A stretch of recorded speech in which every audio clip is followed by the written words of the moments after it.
Good afternoon. We're going to continue our conversation about South Carolina history, and in the last episode we were talking about South Carolinians and World War II. One thing that the war did, which the New Deal did not, and that was it brought full employment to South Carolina, and at the same time it continued the changing of South Carolina. A South Carolina of the old county seat elites, exemplified by the barn ring, to a more modern world. Some would say in the South, but I'm not quite ready to go that far yet. This old South Carolina was, as some historians said, dying away. It was a world of small towns where everyone knew everyone else and everyone knew her or his place, whether you were in a mill village or whether you were in a county seat or small town. Mills began selling off the houses in their villages before World War II, a pace that continued after the war, so that the mills no longer owned the houses that workers were in. In some cases the workers bought them, and others outsiders did. But that began breaking up the close ties that mill villages had brought to South Carolinians for over a half century.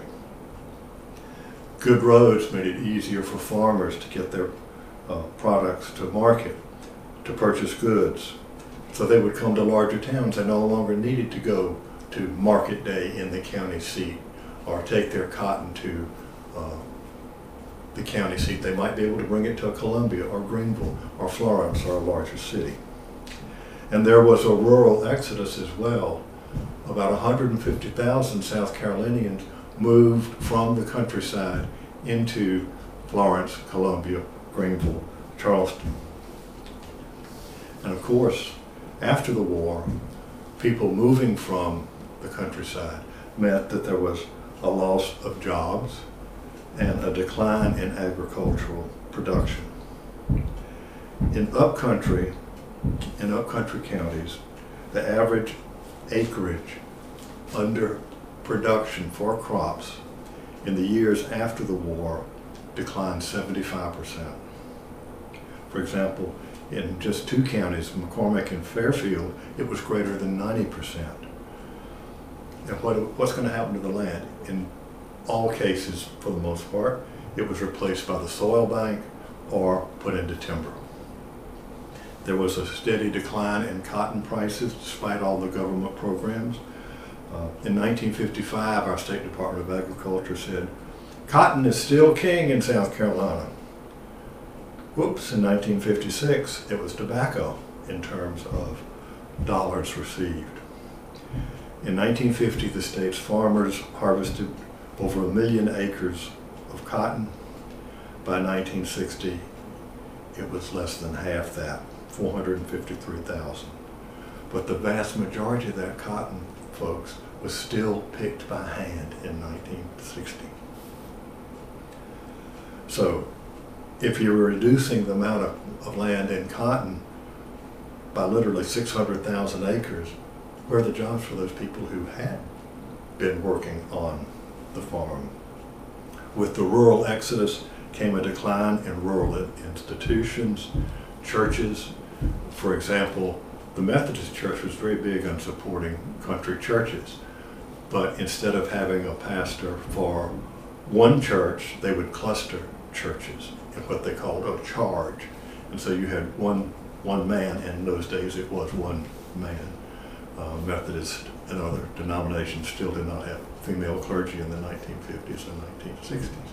But that meant one person was in charge of 3, sometimes 4 congregations. Consolidation in the schools, and we'll talk about that in a few minutes,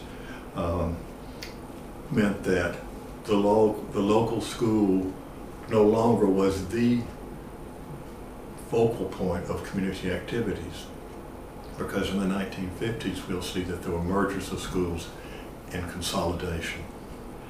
And as towns declined in population, the post office closed. And the post office in small towns was the meeting place. You went and saw folks when you went to get your mail or to buy stamps or what have you. But despite all of these changes, in 1960, we were still a majority agricultural state and still a rural state predominantly. And we did not have a town over 100,000 people. This was a very tense, sensitive, in many ways anxious time in South Carolina, the 1950s and the 1960s, particularly in terms of race relations. Let's look at Clarendon County. In 1950, there were 8,900 school children enrolled in Clarendon County. 6,500 of them were African American, 2,300 were white. In December 1950, Harry Briggs, who was a Navy veteran, and 24 other Clarendon County residents filed a lawsuit against Somerton District 22. Now, at District 22, we still have no school consolidation. There are more than 1,000 school districts in South Carolina in 1950, more than 1,000. The case became Briggs versus Elliott, which was the first legal challenge to segregation to originate in the South. The case came to trial in Charleston in May 1951, and the state's attorney, Robert M. Figg, who many years was dean of the law school at Carolina, shocked and surprised everybody in court, especially the judges, and admitted, we know our schools are unequal, but we've got a problem. I mean, we've got a solution to this problem. And he argued that since the state had enacted a sales tax under Governor Jimmy Burns, the first sales tax we had, 3 cents, was to spend in today's dollars about $1 billion building new schools in rural districts, primarily for African American students, so that the state could then say, we are providing equal facilities. Now, they weren't talking about putting any books in those facilities, but they were talking about building schools. And if you go to some rural counties and you ask somebody, do y'all have a Burns school in the county? And they'll know exactly what you're talking about. You can look at them, very, very early 1950s architecture, very drab. But in terms of what they were arguing, look, we're building new schools, so we don't have to desegregate.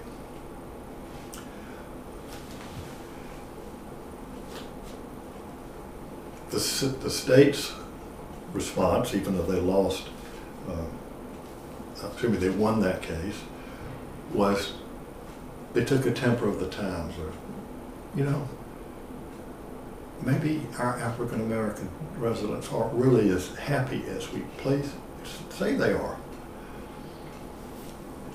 And Governor Burns in 1951, when he proposed the sales tax, told the General Assembly, it is our duty to provide for the race's substantial equality in school facilities. We should do it because it is right. For me, that is enough. If any person wants an additional reason, I say it is wise. And so they got 3 cents sales tax, $1 billion. And there were some changes, particularly in terms of facilities and school buses. In 1951, 140,000 school children, all white, rode school buses.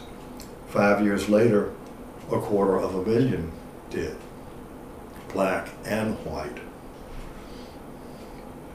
Governor Burns hired the best New York law firm to take the state's case to the U.S. Supreme Court, and the General Assembly created the Gressett Committee.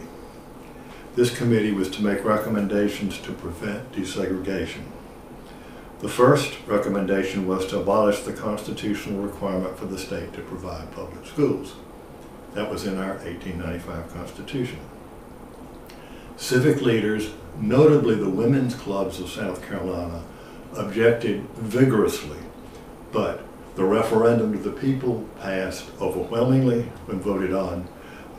And then, of course, the General Assembly very quickly ratified that amendment, and no longer was it a requirement for South Carolina to provide public education. When the Brown decision in the Supreme Court came down in 1954, there was rejoicing in the black community and shock and disbelief in the white community. A committee of 52 prominent individuals issued what they called a manifesto. They say what we need to do is to rekindle John C. Calhoun's sort of thoughts about interposition. We will interpose the state's authority between the federal government and the people. And they vowed to resist this clear and present danger to state sovereignty. But we're going to do it without resort to physical strife, but we're not going to surrender. That was the term. We're not going to surrender. The KKK resurfaced, but it was not welcome. In their stead were white citizens' councils made up of the respectable white community, as they advertised. The council literature defended traditional community mores of a dying rural society in which white supremacy and really meant white male supremacy. It promoted massive resistance to desegregation and worked closely with patriotic and civic organizations to spread the message. So it wasn't just the White Citizens Council. They employed patriotic organizations, civic organizations, fraternal organizations to spread the message. And we don't need to, they didn't have to ask the churches because every denomination in the state of South Carolina was still, in 1954, promoting segregation is okay. Maybe not promoting it, but accepting that as a reality. It was all to be a preservation of the status quo. You know, it's like trying to hold, put your finger in the dike. We got to stop the future. At least our General Assembly didn't quite behave as they did in Georgia. In Georgia, a member of the General Assembly climbed into the balcony and actually pulled the clock off the wall so that they could stop time. Nice teaching topic. And then, although there was no violence, white citizens' councils were no violence, but they were going to put pressure, particularly economic pressure, on those who challenged. And that was called the squeeze. You're living in a rural community, and you belong to they find out you belong to the local NAACP, or you're heard speaking out in support of the Brown decision, or speaking for desegregation. You'd lose your job. No credit at the general store. Out of your rental house. If you're a farmer, nowhere to gin your cotton. It was not illegal, but it was chillingly effective. And there was social pressure for those who were not hardline segregationists. If you were not Forrest all the way, then you were a traitor to the Southern way of life. Chester C. Travelstead, who was Dean of the College of Education at USC, was fired because he was teaching education courses and said, we have to peacefully comply with the law of the land. And members of the General Assembly called up the president of USC and said, fire him. And they did. Jack Odowd of the Florence Morning News urged pretty much the same thing in editorials, and he was harassed for 2 years. He finally quit with a blast saying that the state was going on a retreat from reason, and he said the law of the land must be obeyed. He said, I'm not a pro-integrationist. And I want you to catch the phrases that he used because it's really kind of convoluted. I'm not a pro-integrationist, but an anti-pro-segregationist. Okay? That was his way of trying to say, look, I'm not really one of these radicals, but according to the standard measure in South Carolina, certainly for white folks, if you were not opposed to desegregation, then you were for it. And that meant you were not standing up for South Carolina's way of life. What role did the media play in all of this? And Much of that has come to light in the last few years. The state's major newspapers assured their readers that there's no real issue. All of this is the result of outside agitation. Our local blacks, and they usually would say colored people, support segregation. They want to keep it separate. And what they said, if they didn't say that, they literally said nothing. Protests were not mentioned. There was silence. You can go back and check the state newspaper, the News and Courier as it was then, the Greenville News, the Florence newspaper. Unless they're saying everything is happy and so forth, you won't find any mention of protest, or very little. And it wasn't just the news, the print media, television, radio. For example, in the late 1950s, in the early 1960s, Martin Luther King held a huge rally in Florence County in an open field. It wasn't even noted that the leading civil rights leader attracted a crowd of thousands to a rally. And it had to be, in Florence County, that would have been a pretty notable event. Well, there was a national press in terms of black media, the black press, the Baltimore American, the Pittsburgh Courier, and the Chicago Defender, and all of these were available in South Carolina even before World War II because of the trains.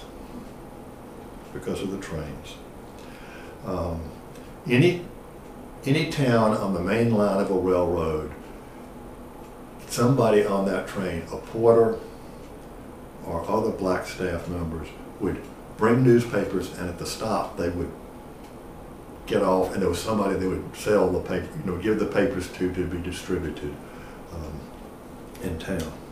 Now, it wasn't all bleak. There was a Christian Action Council, which still exists today, that had black and white members, although it's still illegal in the 1950s to have an integrated meeting. Heaven forbid that you sit people. If you put people together in the room, that means equality. In 1955, rather surprisingly, given the pressures, the Methodist Conference condemned citizens' councils. Very, very, and many people, a very forward-thinking move. I'm sorry, not forward-thinking, a very brave action.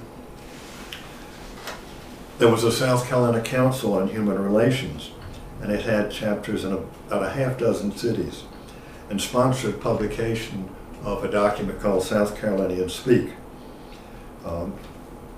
It was damned by the local media as a moderate approach to integration.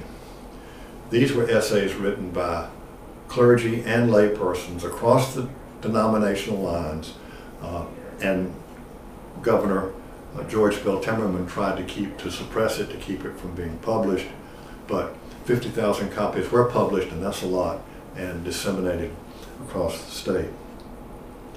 One contributor, an Episcopal layperson from Rock Hill, had her home bombed because she had written an essay. If you read those essays today, you'll think, what on earth are these people getting upset about? They were very moderate in their tone. In fact, today we would say, well, they weren't really progressive at all. But in the South Carolina of that day, they were considered to be radicals. And there was political pressure. All political figures supported resistance to desegregation.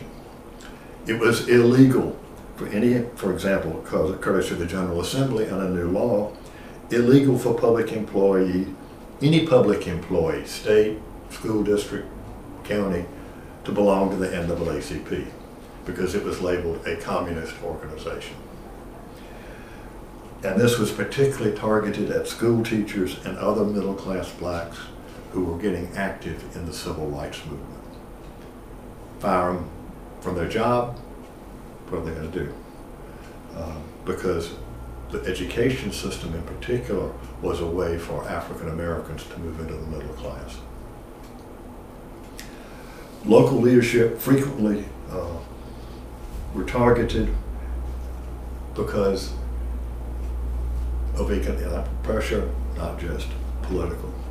But there was still a middle class that was outside the reach. Clergy, morticians, barbers, and beauticians. You're talking, particularly when you talk about the barber shop and the beauty shop, you're talking about a place where word gets spread. And if you research back and read the memoirs of people who were involved in the civil rights movement in South Carolina in the 1950s in particular, they'll say, I heard this at the beauty shop. Or I read the Chicago Defender in the barber shop. And because they were independent businessmen and women, they were out and they only catered to the black community. They were not really subjected to the squeeze as much as others were. And then we've got Governor George Bell Timmerman. He made Clemson University reject a large grant from the Atomic Energy Commission because the agency required recipients not to bar any student on the basis of race, color, creed, or religion. He forced Billy Graham to move a crusade located on the State House grounds to Fort Jackson because Graham was going to have an integrated audience. He welcomed all to his crusade. The State Department of Education revoked Allen University's accreditation for teachers, but ironically, this gave African Americans a reason. If you abolish this Department of Education, we're going to apply to the University of South Carolina to get our education degree. There was a separate law school founded at South Carolina State in 1945 to keep African Americans from applying to the USC Law School. And the state of South Carolina paid for black college students to attend out-of-state schools rather than white programs in South Carolina. Now, fortunately for South Carolina, he was pretty much the last of his ilk to sit in the governor's mansion. Not that all of a sudden his successors were willing to accept desegregation, but you don't have the vindictiveness that Timmerman displayed. But African Americans were not quiescent. Excuse me. In 1959, Jackie Robinson flew to Greenville to make a speech to the state conference of the NAACP. While he was leaving town, now this is Jackie Robinson, the famous baseball player from Brooklyn Dodgers. When he was leaving town, he was refused admittance to the white waiting room at the airport. They didn't have a black waiting room, didn't think African Americans would be flying. So on January the 1st, 1960, Emancipation Day, a group of 350 black South Carolinians staged a protest march from the Springfield Baptist Church to the airport, the first large public demonstration in South Carolina.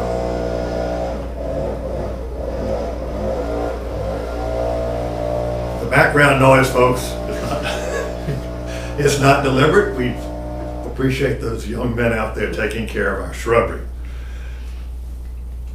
Early in February 1960, again just coming weeks after the demonstration in Greenville, students in Greensboro, North Carolina staged the first sit-in demonstrations at a downtown lunch counter. Shortly thereafter, students at Friendship College in Rock Hill began sit-ins at the lunch counters of Woolworths and McCrory's. Within months, the tactics spread to South Carolina and other southern states. There were demonstrations in Charleston, Columbia, Denmark, Greenville, Manning, Spartanburg, and Sumter. The demonstrators were orderly, but not quiet. They marched, they sang, they clapped, they carried picket signs. They picked up an old John Island folk song, "We Shall Overcome," and that became the I'm sorry. They picked up an old John Island folk song and called "We Shall Overcome," and that became the anthem of the American Civil Rights Movement. We trace that back to Johns Island, South Carolina.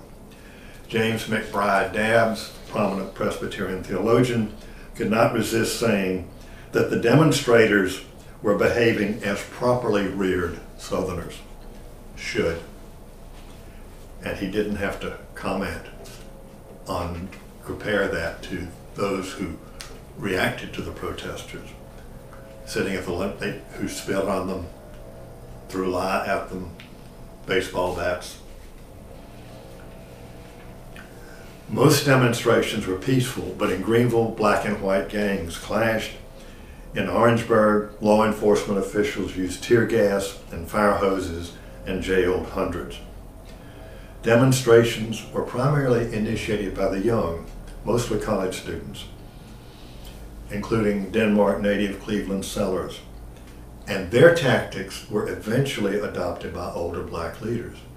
These demonstrations were generated by the college. This was not the official policy of the NAACP or the Congress on Racial Equality. It started with young people on their own doing these demonstrations simultaneously, not just across South Carolina, but across the American South. How did the white community respond? There was a lot of talk about massive resistance and interposition. In 1958, Fritz Hollings was elected governor on a segregationist platform. There were acts of random violence in South Carolina, which drew national media attention. The state's business leaders, termed by New South historians as the metropolitan elite, were not happy with this turn of events. They didn't like the national press taking photographs in Orangeburg and saying, "Look at what South Carolina is doing." They said, "Look at the lesson of Little Rock." And what they're talking about is in 1957, when Central High School in Little Rock, Arkansas was desegregated. There was violence, and in the decade after, almost no new industry came to Little Rock or to Arkansas because of the bad publicity. They said, "We don't want that happening." And so in 1961, a group of Greenville businessmen and community leaders met and formed an advisory committee that decided that segregation had to go. One of the leaders of that group was industrialist Charles Daniel. In July 1961, at the Hampton Watermelon Festival, he said, "The desegregation issue cannot continue to be hidden behind the door." He said South Carolina should treat its black citizens fairly. It should provide them with decent educational and employment opportunities.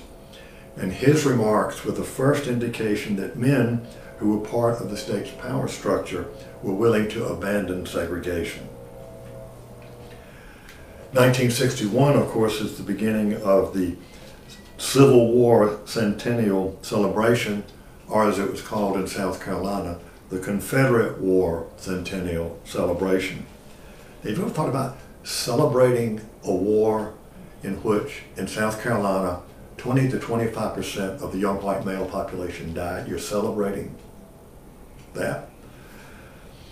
There were parades, there were reenactments, there were markers, but interestingly, it never really caught on.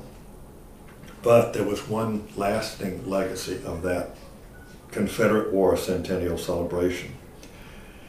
In 1961, the battle flag was put up over the State House.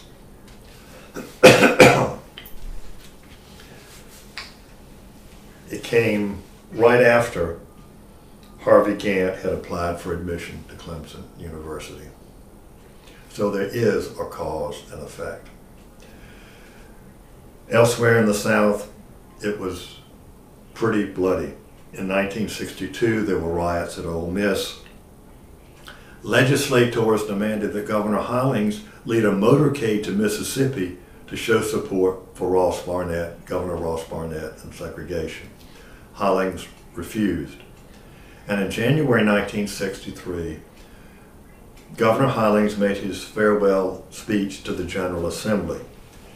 It's 180 degrees from what he said in his inaugural address 4 years earlier. The Harvey Gantt case was being heard by the Fourth Circuit Court of Appeals, federal courts, and he remarked, "As we meet, South Carolina is running out of courts. If and when every legal remedy has been exhausted, this General Assembly must make clear South Carolina's choice, a government of laws rather than a government of men." As determined as we are, we of today must realize the lesson of 100 years ago and move on for the good of South Carolina and our United States. This should be done with dignity. It must be done with law and order. And on that note, folks, I will close today's conversation, and I'll see you next week.